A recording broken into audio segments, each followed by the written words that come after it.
तो आज हम बात करेंगे लोकल गवर्नमेंट की, जो कि क्लास 11th की एनसीईआरटी जो है उसका चैप्टर है। और लोकल गवर्नमेंट काफ़ी इम्पोर्टेंट है। तो एनसीईआरटी के दोस्तों सारे चैप्टर लगभग इम्पोर्टेंट है, तो हम ये वाला चैप्टर भी कवर कर लेंगे। हालांकि ये मेन जो चैप्टर थे हमने कवर कर लिए हैं। तो दोस्तों ये क्या है, लोकल गवर्नमेंट क्या है? जैसा कि मैंने आपको बताया था कि स्टेट है। स्टेट की डेफिनेशन मैंने आपको बताई थी बहुत पहले ही। तो स्टेट में क्या आता है, नेशन आता है। दूसरा क्या आता है, कंट्री आता है। और तीसरा क्या आता है, गवर्नमेंट आता है। और चौथा क्या आता है, सॉवरेटी आता है। ये चीज़ें हमने बहुत बार डिस्कस कर रखी हैं, ठीक है। अब दोस्तों गवर्नमेंट का पार्ट क्या है कि एक गवर्नमेंट हमारी सेंट्रल लेवल पे है, एक हमारी स्टेट लेवल पे होती है। यूपी, एमपी, उत्तर प्रदेश, मध्य प्रदेश, तमिलनाडु, मिजोरम, नागालैंड, जम्मू कश्मीर, है ना। इस तरीके से सारी सरकारें होती हैं। फिर उसके भी दोस्तों टीयर एक नीचे एक होती है local government. Local government local government अगर शहर है तो उसको बोलेंगे नगर पालिका, और गांव अगर है तो उसको बोलेंगे हम ग्राम पंचायती राज, पंचायती राज, ठीक। ये दो चीज़ें बोलेंगे। तो इसी के बारे में दोस्तों आज हम डिस्कस करेंगे, बिकॉज ये काफ़ी इंपॉर्टेंट है। और जैसा कि फेडरलिज्म में दोस्तों क्या कहा जाता है कि पावर जो है दो डुअल पॉलिटी है। फेडरलिज्म में डुअल पॉलिटी है कि एक स्टेट, और एक तरफ सारी स्टेट्स हैं, यूपी, एमपी, ये सारी एक तरफ है। अगर मैं इसको ऐसे लिखूँ यहाँ पे, एक तरफ है सेंट्रल गवर्नमेंट, ठीक है। और दूसरी तरफ दोस्तों क्या है, स्टेट गवर्नमेंट्स। स्टेट गवर्नमेंट्स मैंने बोला, ठीक, गवर्नमेंट्स जैसे कि यूपी, एमपी, इस तरीके से। और तीसरी तरफ दोस्तों है यहाँ पे लोकल गवर्नमेंट, लोकल गवर्नमेंट, ठीक।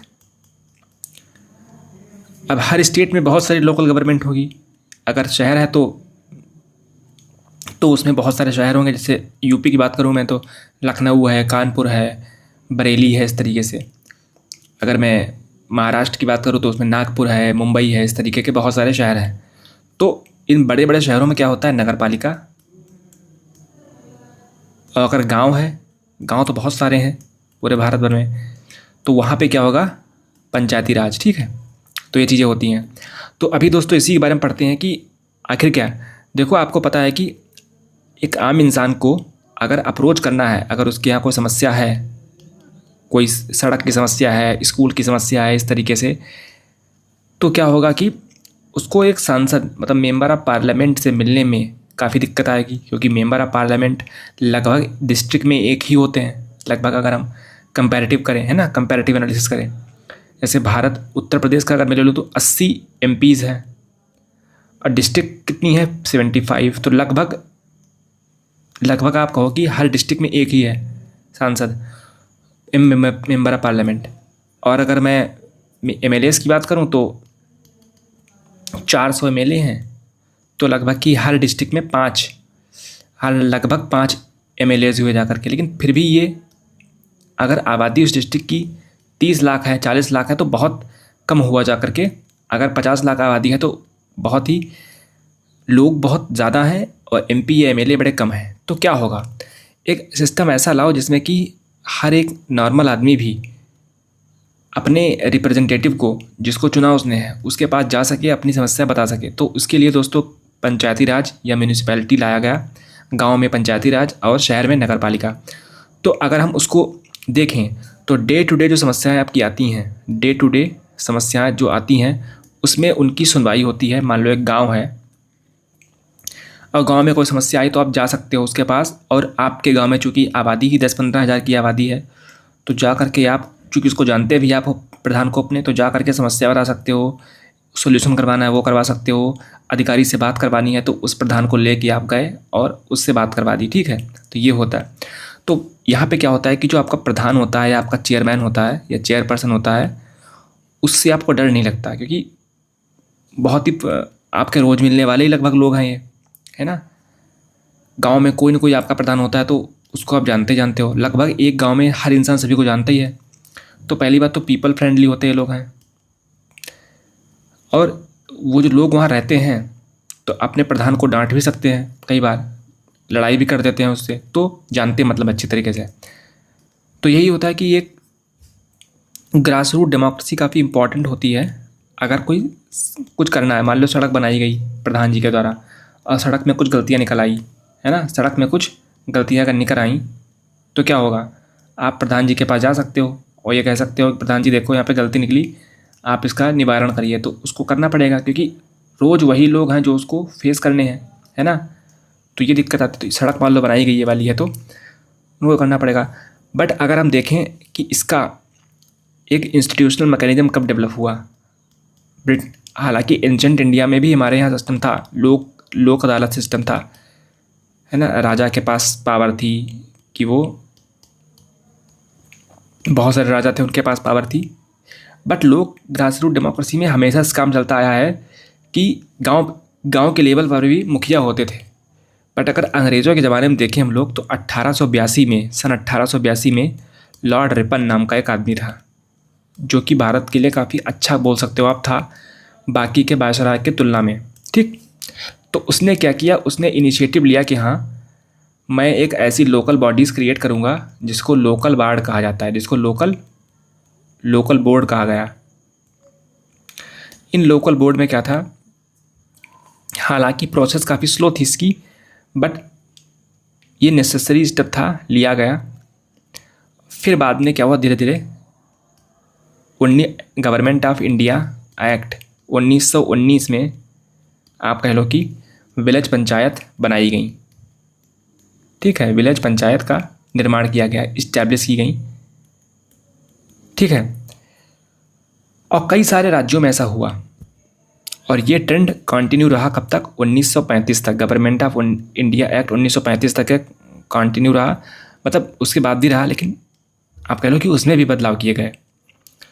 और गांधी जी ने क्या दोस्तों किया, गांधी जी का मानना था कि राम राज्य में क्या होगा कि ये जो ग्रास रूट डेमोक्रेसी है ये सबसे अच्छी बात है।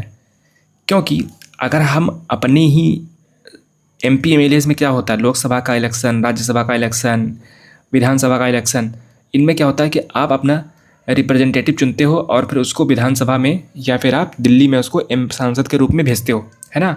बट यहाँ पे दोस्तों क्या हो रहा है कि आप गांव में क्या है कि आप खुद भी सवाल पूछ सकते हो। तो ये मैं कहूँगा नियरेस्ट टू परफेक्ट एग्जाम्पल है डेमोक्रेसी का, जो ग्रास रूट जो गाँव के लेवल पर डेमोक्रेसी होती है। आपने वोट दिया, आपकी समस्या नहीं सुलझी तो आप तुरंत ग्राम प्रधान के पास सुबह उठते जा सकते हो। सुबह हुए, ग्राम प्रधान के मोहरे पे गए आप और कहा कि भैया मेरा काम नहीं हो रहा है, ठीक है। तो ये होगा। तो गांव के लेवल की जो डेमोक्रेसी होती है इसको हम बोल सकते हैं कि ये पार्टिसिपेटिव डेमोक्रेसी है। हालांकि होती है वो रिप्रेजेंटेटिव, लेकिन पार्टिसिपेटरी होती है, यहाँ पे लोग डिसीजंस लेते हैं अपने आप हैं, ठीक है। तो ये बात हो गई। अब जब भारत का संविधान जब बनाया जा रहा था, कॉन्स्टिट्यूशन ऑफ इंडिया जब बनाया जा रहा था, जिसके ड्राफ्टिंग चेयरमैन थे डॉक्टर भीमराव अंबेडकर, तो ये मामला आया कि इसको हम बनाएंगे और गांव के स्तर पे एक इंस्टीट्यूशन होगा और वहाँ पर एक ग्राम प्रधान चुना जाएगा वहाँ के लोगों के द्वारा, और बस बातें होगी, अच्छा काम होगा, डेवलपमेंट होगा। बट दोस्तों क्या था कि जब भारत आज़ाद हुआ था तो बहुत सारी कास्ट की समस्या थी, अभी भी कास्ट के बारे में बात थी, बहुत गरीबी थी और अभी भी कहीं ना कहीं एक अपर कास्ट लोअर कास्ट में इश्यूज चल रहे थे, ठीक है। तो क्या हुआ था कि इसीलिए इसको DPSP में डाला गया, इसको फंडामेंटल राइट नहीं बनाया गया, ठीक है। DPSP क्या है कि नॉन जस्टिसिएबल है, कि आप इसको अगर इसको नहीं बनाया गया तो आप कोर्ट नहीं जा सकते हो। अगर फंडामेंटल राइट में बना दिया गया होता तो आप इसके लिए कोर्ट जा सकते थे। मतलब कि अगर ये कॉन्स्टिट्यूशन लिख दे कि फंडामेंटल राइट अधिकार आपका है ये कि आपके गांव में ग्राम प्रधान हो, तो भैया इसके लिए तो सारे लोग पहुंच जाते वहाँ पे। तो यही इसलिए नहीं रखा गया। DPSP में क्या है कि जब भी ज़रूरत होगी सरकार को तब वो सरकार अपने आप इस चीज़ को लागू करेगी। तो क्या हुआ, धीरे धीरे तब तक के लिए काम चला जिस सरकार को लगा कि हाँ स्टेट गवर्नमेंट अपने हिसाब से, और ये जो लोकल गवर्नमेंट का मुद्दा था इसको स्टेट गवर्नमेंट के पाले में डाल दिया गया कि जब भी स्टेट चाहे तो बना सकती है।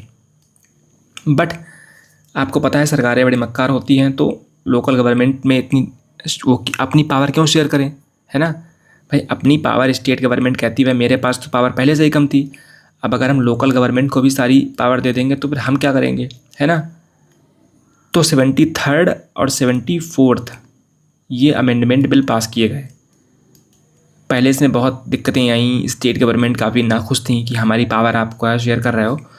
बट 73rd वाला अमेंडमेंट जो था ये 1992 में पारित हुआ, ये वाला भी 1992 में पारित हुआ। और इसमें क्या किया गया, ये था पंचायती राज के लिए, गांव ग्रामीण स्तर के लिए पंचायती राज। और ये जो 74th वाला था ये था नगर पालिका के लिए, मतलब शहर, जो शहर का इलाका है। अब शहर का इलाका, नगर पालिका। अब शहर का इलाका दोस्तों कैसे पता लगेगा, तो उसके लिए भी क्राइटेरिया थे। यहाँ पे क्राइटेरिया क्या थे कि आबादी उसकी कुछ, मतलब कुछ उसमें कुछ सिस्टम रखा गया कि उसकी आबादी इतनी इतनी हो, तब जा कर के उसको हम शहर का इलाका मानेंगे। ठीक है, तो अभी हम देखते हैं इसमें कि पहली बात तो ये जो अमेंडमेंट बिल दोस्तों थे, इसको पास करने से पहले थोड़ा सा हम जानेंगे क्या आखिर हुआ था। कि 1952 में कम्युनिटी डेवलपमेंट प्रोग्राम शुरू किया गया था नेहरू गवर्नमेंट के द्वारा कि आखिर हम कम्युनिटी, हमारी जो बाकी हैं कम्युनिटी डेवलपमेंट प्रोग्राम के तहत हम अपने लोगों को ये देखेंगे कि क्या वो ग्रास रूट लेवल पे, गांव के लेवल पे प्रशासन चला पाते नहीं चला पाते। तो 3 टियर पंचायती राज सिस्टम की स्थापना की गई। बट ये कोई कॉन्स्टिट्यूशन में नहीं था, ठीक है। जिस स्टेट को समझ में आया, मान लो राजस्थान को समझ में आया तो उसने इम्प्लीमेंट कर दिया, गुजरात को समझ में आया इम्प्लीमेंट कर दिया। सबसे पहले राजस्थान ने इसको इम्प्लीमेंट किया था, ठीक है। बट 1987 में क्या हुआ, थंगन कमेटी, पीके थंगन कमेटी ने कहीं ना कहीं सिफारिश की कि भैया लोकल गवर्नमेंट को जो है कॉन्स्टिट्यूशनल स्टेटस दे दो आप, तभी जा कर के रियल पावर होगी। और कहीं ना कहीं इसको एक इंस्ट्रक्शन भी दिए गए थे कि स्टेट की पावर कम करनी है। तो सेंट्रल गवर्नमेंट को तो खुशी होगी कि स्टेट गवर्नमेंट की पावर कम हो गई, है ना, तो अच्छी बात हो गई। तो इसमें क्या हुआ कि पहली बात तो इसमें क्या हुआ, जब संविधान जब अमेंड किया गया तो इसमें यह कहा गया कि पीरियोडिक इलेक्शंस करने होंगे आपको लोकल गवर्नमेंट के, और फंड भी देने होंगे, किसको, स्टेट गवर्नमेंट को फंड भी देने होंगे। तो ये चीज़ें डिस्कस की गई, ठीक है। अभी क्या था कि 73rd और 74th अमेंडमेंट एक्ट में पंचायती राज और नगर पालिका, जैसा कि मैंने आपको बता रखा है, लोकल गवर्नमेंट जो है वो स्टेट सब्जेक्ट है ही है। और ये जो एक्ट पास करने के बाद में, ये एक्ट 1992 में दोनों अमेंडमेंट एक्ट पास किए गए। और ये फोर्स में कब दोस्तों आए, ये 1993 में ये फोर्स में आए। और 1993 जब फोर्स आया तो 1 साल दिया गया इन लोगों को, सारी स्टेट गवर्नमेंट को, कि आप अपने अपने नियम बदल लो, लॉज बदल लो, जितने आपने लॉज पास कर रखे हैं बदल लीजिए प्लीज़। तो 73rd amendment, constitutional amendment act जो था, उसने क्या किया, गांव के स्तर पे 3 टियर स्ट्रक्चर की स्थापना की। जिसमें क्या था, सबसे नीचे था ग्राम पंचायत, उसके ऊपर था मंडल पंचायत, उसके ऊपर था जिला पंचायत। अभी दोस्तों क्या था ये, ग्राम सभा क्या होती है पहले समझो आप। ग्राम सभा और ग्राम पंचायत में अंतर क्या है। ग्राम सभा वो लोग हैं कि वोटर, ग्राम सभा का मतलब ये है, सॉरी, ग्राम सभा का मतलब है सभी वोटर्स उस गांव के, ऑल द वोटर्स, ठीक। और ग्राम पंचायत का मतलब क्या है कि ग्राम पंचायत का मतलब क्या है कि वो सारे लोग जो, एक तरीके से आप समझो, ग्राम पंचायत का मतलब ये है कि वो तो वोटर हो गया, यहाँ पर जो है जो इलेक्टेड लोग आपके हैं वो इसको कॉन्स्टिट्यूट करेंगे, ठीक है। तो सबसे पहले ग्राम पंचायत है। ग्राम पंचायत में प्रधान जी आपके आ जाएंगे, है ना, प्रधान जी आपके आ जाएंगे। उसके ऊपर है मंडल पंचायत, तो ब्लॉक प्रमुख आ जाएंगे, लेकिन ब्लॉक प्रमुख इनडायरेक्टली चुने गए होंगे। यहाँ पर बीडीसी जो बहुत सारे लोग आएंगे, बीडीसी वगैरह जो आप समझते हो, तो इस ब्लॉक में आप कह लो कि आपके गांव से बहुत सारे लोग जो होंगे वो बीडीसी, बहुत सारे बीडीसी जाएंगे। बट आप समझो इस बात को, ये सारे ग्रुप ऑफ जो आपकी मान लो जो ब्लॉक है आपके ज़िले में, मान लो 5 अगर ब्लॉक हैं तो एक ब्लॉक में हज़ारों लाखों हज़ारों लोग बीडीसी के होंगे, जिसको जनता ने चुना था, आम जनता ने चुना है। वो लोग जाकर के किसको वोट देंगे? वो लोग जाकर के वोट देंगे इसको, वो लोग जाकर के वोट देंगे अपने ब्लॉक प्रमुख को चुनेंगे वहाँ पे जाकर के। तो ब्लॉक प्रमुख हो गया जो कि मंडल जो ब्लॉक का अध्यक्ष होता है, और फिर होता है जिला अध्यक्ष। तो लेकिन जिला अध्यक्ष भी चुना नहीं जाएगा डायरेक्टली। ये जो जिला पंचायत का चुनाव जो होता है दोस्तों, गांव के लेवल पे, देखो गांव के लेवल पे क्या होता है, लोकल गवर्नमेंट जो होती है हमारी गांव के स्तर पे वो ऐसे काम करती है, ये लोकल गवर्नमेंट है। अब ये मान लो आबादी है जनता की, ये बहुत सारे लोग यहाँ पे खड़े हैं, ठीक। अब इनको जब ये वोट डालने जाएंगे तो 4 प्रकार के बैलेट इनको साथ मिलते हैं, 1 2 3 4, अक्सर यही होता है। ये किसका है? ये प्रधानी वाला है, प्रधान वाला। ये किसका है? ये पंची वाला है। ये किसका? ये बीडीसी वाला है। और ये किसका है? ये जिला पंचायत के लिए खड़ा हुआ इंसान है, जिला पंचायत के लिए इंसान खड़ा हुआ है। अब आम आदमी क्या, एक तो अपने गांव का वोट करेगा, इसको करेगा। पंची क्या होता है? ये अपने मोहल्ले को वोट करेगा, ठीक। फिर बीडीसी को वोट करेगा, कोई खड़ा होगा इंसान यहाँ पे, बीडीसी को वोट करेगा। और फिर मान लो राहुल है यहाँ पे इसका नाम,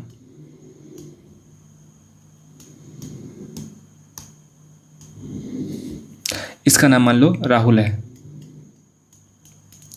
और इसका नाम मान लो महेश है, इसका नाम मान लो सचिन है, इसका नाम मान लो रोहित है। तो गांव वालों ने क्या किया? रोहित को वोट दिया मान लो।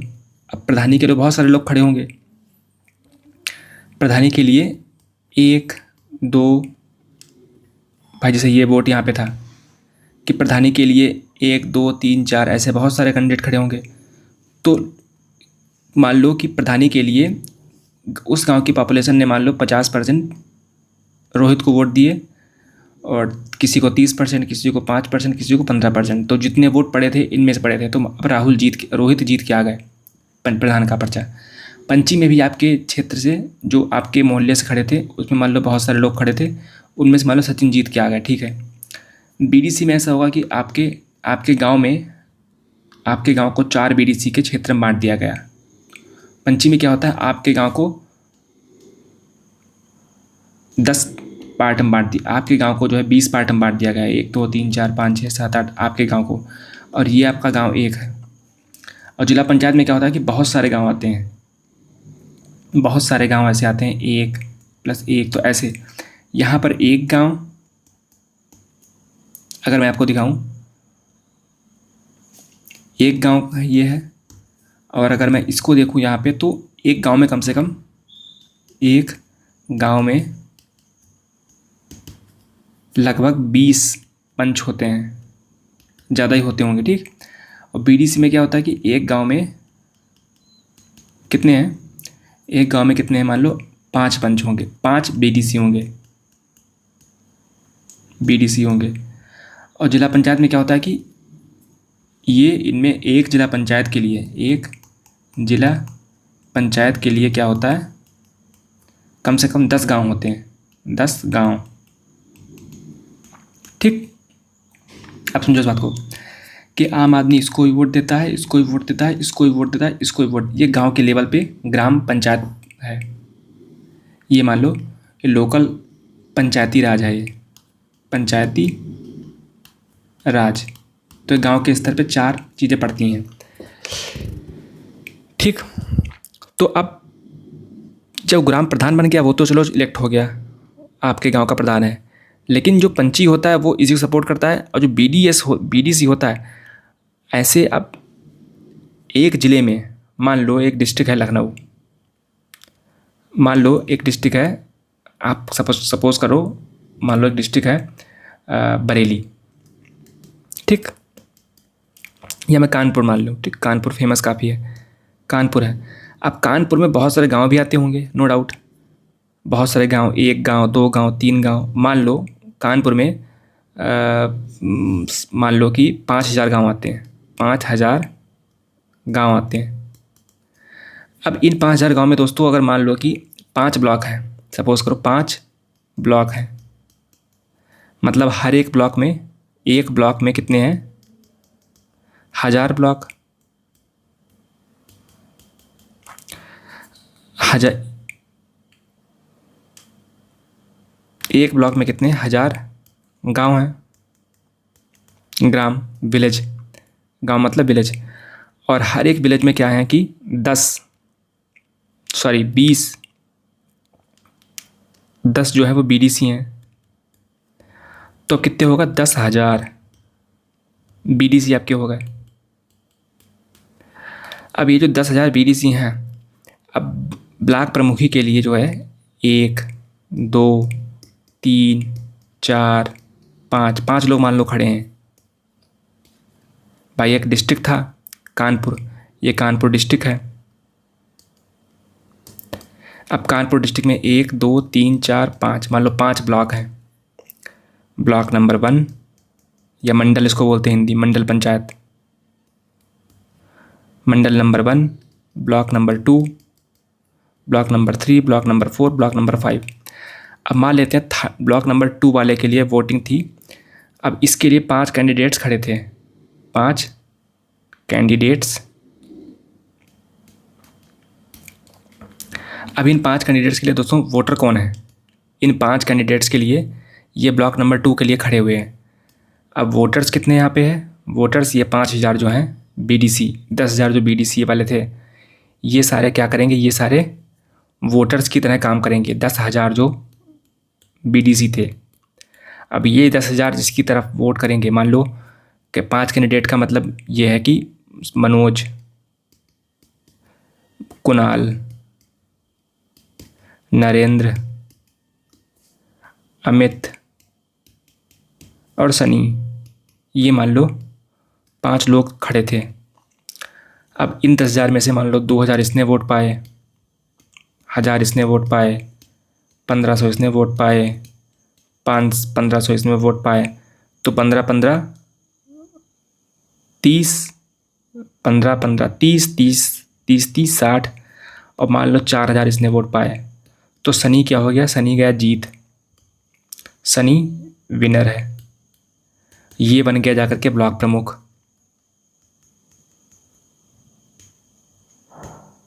ठीक, ये होता है ब्लॉक प्रमुख का। तो इसका चुनाव जो हुआ ब्लॉक प्रमुख का, ये इनडायरेक्ट हुआ, इसको जनता ने नहीं चुना, बट जिसने इस ब्लॉक प्रमुख को जिसने चुना है, उन 10,000 लोगों को जनता ने चुना है। ठीक है, तो ये बात आप समझ गए होंगे। अब दोस्तों एक और हम बात लेंगे ये वाली जिला पंचायत की। अगेन हम लेते हैं कानपुर का एग्जाम्पल। कानपुर, अब कानपुर एक ज़िला है, ठीक। अब यहाँ पर जिला अध्यक्ष एक होगा, ठीक है। आप क्योंकि पंचायती राज में ऐसा बोला गया है कि जिला अध्यक्ष होगा एक, अब कैसे होगा ये, तो जैसे पता है आपको कि कितने वोटर थे यहाँ पे, आपके यहाँ पे मान लो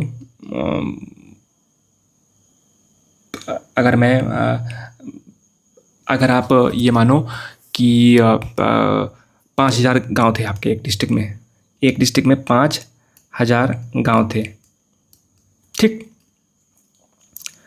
5,000 गांव थे। अब हर एक गांव में आप समझो, अगर 10 गांव मिला करके अगर एक जिला पंचायत होता है, ठीक, अगर 10 गांव मिला करके एक जिला पंचायत का सदस्य होता है, जिला पंचायत सदस्य, कई बार देखा होगा ना आपने प्रधानी में। तो अब पूरे डिस्ट्रिक्ट में कितने जिला पंचायत सदस्य होंगे, तो पूरे डिस्ट्रिक्ट में अगर 5,000 गांव है, तो अगर मैं एवरेज ले लूँ फॉर एग्जांपल, तो 500 जिला पंचायत सदस्य होंगे, जिला पंचायत सदस्य होंगे, ठीक। ये हो गया। अब इन ये अब क्या होगा कि जिला अध्यक्ष के लिए एक इंसान मान लो यहाँ पे ABCDE, ये मान लो 5 लोग खड़े हैं या 4 लोग खड़े हैं, जो भी है। तो अब ये 500 लोग इनको वोट करेंगे। मान लो कि 20 लोगों ने इसको वोट किया, 25 लोगों ने इसको वोट किया, 2 1 1, इनको 2 वोट मिले, तो बी क्या हो जाएगा, ये हो जाएगा विनर। ठीक, तो इसको क्या बोलेंगे हम, बी वाले इंसान को क्या बोलेंगे, इसको बोलेंगे भैया ये है जिला अध्यक्ष। क्या जनता ने इसको चुना? नहीं, बट जनता ने जिसको चुना था उसने इसको चुना है। ठीक, उन लोगों ने इसको चुना है। तो ये होता है पंचायती राज इंस्टीट्यूशन गांव लेवल पे। शहर के लेवल पे ही कुछ ऐसा ही होता है, आप समझ लीजिए, क्योंकि ये NCERT दोस्तों पढ़ रहे हैं, मैंने आपको काफ़ी डिटेल में बता दिया ठीक है। तो ऐसा ही कुछ, चूँकि ये तो गांव होता है, अगर आप डिस्ट्रिक्ट को देखो तो 95% एरिया क्या होता है, गांव में होता है। और लगभग आप कह लो कि 70% आबादी, 70 क्यों, 80% आबादी जो छोटे मोटे ज़िले हैं उसमें ये गांव में होते हैं। केवल 20% आबादी जो होती है शहरों में होती है। किसमें? छोटे मोटे ज़िलों में। कानपुर वगैरह तो बहुत बड़े डिस्ट्रिक्ट हैं, इनमें तो बहुत ज़्यादा आबादी रहती है शहर में, बट मेजरली अगर आप देखो तो अब ये आबादी रहती है शहर में। तो यहाँ पे क्या होगी, म्यूनिसिपैलिटी होगी अगर छोटा शहर है। अगर बड़ा शहर है, मुंबई दिल्ली तरह है, तो इसमें क्या होगा, म्यूनिसिपल कॉरपोरेशन होगा। तो अगेन एक शहर को बहुत चीज़ों में डिवाइड कर देंगे तो उसमें होगा। तो दोस्तों इसमें इतने हम देखते हैं, बिकॉज अगर हम उसको देखेंगे तो बहुत लंबा चैप्टर हो जाएगा, बिकॉज NCERT में ये कुछ लिखा नहीं है। अगर आपको पूरा देखना है तो आप प्लीज़ मैं इसके लिए वीडियो लेके आऊँगा इस चैप्टर पे, तो मैं पूरा बनाऊँगा आपके लिए, ठीक है। तो दोस्तों 73rd अमेंडमेंट ने क्या कर दिया, जो कि गाँव के लिए था। 73rd अमेंडमेंट ने दोस्तों क्या किया कि ग्राम सभा बनाना मैंडेटरी कर दिया, कि ग्राम सभा आपको बनानी पड़ेगी। सभी को वोटर, जो एलिजिबल लोग हैं उनको वोटर मानना पड़ेगा, वोटर बनानी पड़ेगी, लिस्ट बनानी पड़ेगी, उसके हिसाब से आपको वोटिंग करवानी पड़ेगी। और फिर इलेक्शन होगा। इलेक्शन कौन करवाएगा इसका, तो स्टेट इलेक्शन कमीशन ये वोट करवाएगा, ठीक है। और रिजर्वेशन किसको किसको होगा, तो वो वुमेन को होगा, और प्लस SC ST को होगा। वुमेन क्या क्या होगा कि 1/3 से ज़्यादा सीट्स जो हैं वो वुमेन के लिए होंगी, ठीक। तो ये चीज़ें दोस्तों आपको याद रखनी है, ठीक। अब 1/3 ज़्यादा सीट का मतलब क्या हुआ जा करके, कि जैसे मान लो कानपुर डिस्ट्रिक्ट है, मान लो थोड़ी देर कानपुर डिस्ट्रिक्ट है, और कानपुर में सारे गांव को अगर मिला लिया गया, ठीक है। तो अगर मान लो उसमें से 100x गांव मान लो है, ठीक।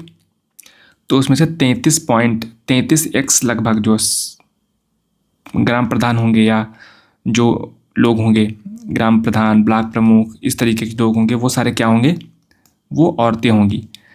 अब इस बार मान लो कि अगर मैं कानपुर का ड्रॉ ऐसे मैप करूँ यहाँ पे, तो अगर मान लो इसमें डिस्ट्रिक्ट सारी ये हैं ऐसे ऐसे ऐसे ऐसे ऐसे, तो अगर इस बार मान लो ये वाली डिस्ट्रिक्ट रिजर्व थी, ये वाली थी, ये वाली थी, ये वाली थी, ये वाली थी, ये वाली थी, 30% सीट्स रिजर्व होंगी। अगर मैं थोड़ा आपको क्लैरिटी दूँ अगर, तो मान लो 9 डिस्ट्रिक्ट थी, सपोज मान लो 9 ग्राम पंचायत थी एक डिस्ट्रिक्ट में, सपोज करो एग्जांपल के लिए। तो इस बार मान लो अगर ये वाली और ये वाली रिजर्व थी, मान लो 2027-26 में, तो अगली बार 2031 में क्या होगा,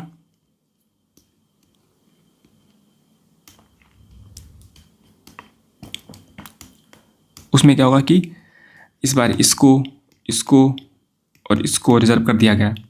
फिर अगली बार जो बची हुई हैं, तो ऐसे चलता रहता है रोटेशन। ठीक है, तो स्टेट ऐसा करता रहता है। स्टेट चाहे तो ओबीसी को भी रिजर्वेशन दे सकता है।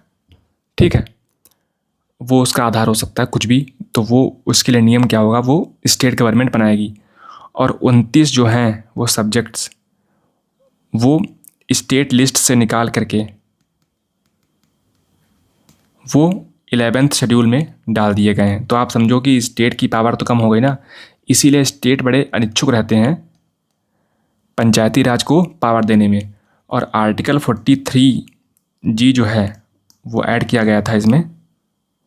उसने कह रखा है कि state government power, authority, responsibility of funds, ये सब कुछ देगा, पंचायती राज इंस्टीट्यूशंस को पावर भी देगा ताकि वो अपने आप फंक्शन कर सकें, और इतनी पावर देगा कि ताकि वो अपने फंड से या फिर अपनी अथॉरिटी को अच्छे तरीके से यूज़ कर पाएँ। ठीक है, और अगर 73rd कॉन्स्टिट्यूशनल अमेंडमेंट को अगर आदिवासी एरिया में अप्लाई करना है तो क्या करना पड़ेगा, तो उसके लिए दोस्तों पीसा नाम का एक एक्ट जो है, panchayat extension to scheduled areas, इसको 1996 में लाया गया था और कुछ बदलाव चेंजेस के साथ में इसको अप्लाई कर दिया गया था। अब दोस्तों देखते हैं, स्टेट इलेक्शन कमीशन ये बनाया गया था और इसको रूल नियम दिया गया। ये ऑटोनोमस बॉडी है। स्टेट गवर्नमेंट ऐसा नहीं कि इसको कुछ जो है आप कह लो कि डिसॉल्व कर दे या इसकी पावर कम कर दे, वो नहीं कर सकती। ठीक है, और फिर स्टेट फाइनेंस कमीशन भी बनाया गया था ताकि वो स्टेट गवर्नमेंट और वर्सेस पंचायती राज, इनमें कितना पैसा बटेगा आपस में, तो इसको देख सके। और ये स्टेट फाइनेंस कमीशन का जिम्मेदारी है, कॉन्स्टिट्यूशनल इसकी रिस्पॉन्सिबिलिटी है। और म्यूनिसिपैलिटी और पंचायत में कितना पैसा बटेगा ये भी देखना। ठीक, मतलब एक तरफ तो हॉरिजॉन्टल, एक तरफ तो वर्टिकल डेवोल्यूशन, एक तरफ वर्टिकल डिवीजन ऑफ पावर और एक तरफ हॉरिजॉन्टल वाली, तो ये चीज़ आप देख पा रहे होगे। अच्छा, अर्बन एरिया दोस्तों होता क्या है, जैसा मैंने आपको बताया था कि अर्बन एरिया को डिफाइन कैसे करते हैं कि आखिर कौन सी म्यूनिसिपैलिटी होगी, कौन सी ग्राम पंचायत होगी। तो आपको पता होगा कि उस एरिया में पॉपुलेशन जो है 5000 से ज़्यादा हो। ठीक है, अब बोलोगे ऐसे बहुत सारे गांव हैं जिसमें पॉपुलेशन 5000 से ज़्यादा है लेकिन वो अभी भी गांव है, वहाँ अभी भी ग्राम प्रधान होता है। तो ये तो पहली कंडीशन थी। दूसरी कंडीशन ये है कि 75% वहाँ के जो लोग हैं वो नॉन एग्रीकल्चरल चीज़ों में लिप्त हो। बट यहाँ से केस फंस गया। अब तो आपके गांव में तो बहुत सारे लोग, लगभग 60-70% लोग तो जो है खेती करते होंगे, तो यहाँ पर वो मात खा गए। अदरवाइज़ आपका जो है, और आबादी कितनी हो, 400 लोग 1 स्क्वायर किलोमीटर, 1 किलोमीटर स्क्वायर में रहते हो, तो अगेन ये मात खा गया। तो आपका जो विलेज था, हो सकता है कि ये पहली रिक्वायरमेंट फिलफिल करे, लेकिन ये 2 रिक्वायरमेंट फिलफिल हो सकता ना करे। तो दोस्तों 70 आज के टाइम पर देखा है तो 31% अगर भारत की आबादी 2011 के सेंसस के हिसाब से है, कहाँ रहती है, अर्बन में रहती है। हालांकि कुछ स्टेट हैं जहाँ पर 50% आबादी कहाँ रहती है, वो अर्बन शहरों में रहती है। कहाँ, तमिलनाडु जैसे है, उसकी 50 से 52% आबादी कहाँ रहती है, शहर में रहती है। अच्छा, 74th अमेंडमेंट जो पास किया, 74th जो अमेंडमेंट बिल पास किया गया था वो किसके लिए था, वो नगर पालिका के लिए था, वो शहरों के लिए था। लगभग 73rd अमेंडमेंट की तरह ही है, तो कोई बदलाव नहीं है। बस ये है कि 73rd वाले में क्या था, 11th शेड्यूल में था, और इसमें क्या था, 12th शेड्यूल में था। ठीक है, बस इतना अंतर है। और कुछ सब्जेक्ट भी आई थिंक उसमें 31 हैं, इसमें 29 हैं, ऐसा कुछ है, तो आप देख लीजिएगा बाद में सब्जेक्ट्स इसमें कितने हैं, उसमें कितने हैं। ठीक है, ओके, तो आज के दोस्तों इतना ही। ये चैप्टर भी हम ख़त्म करते हैं। और प्लीज़ चैनल को पे अगर नए हैं तो सब्सक्राइब करिए इस चैनल को, ताकि यह चैनल ग्रो कर पाए, और बड़ी मेहनत से बनाते वीडियो हैं। Please subscribe and likes the video.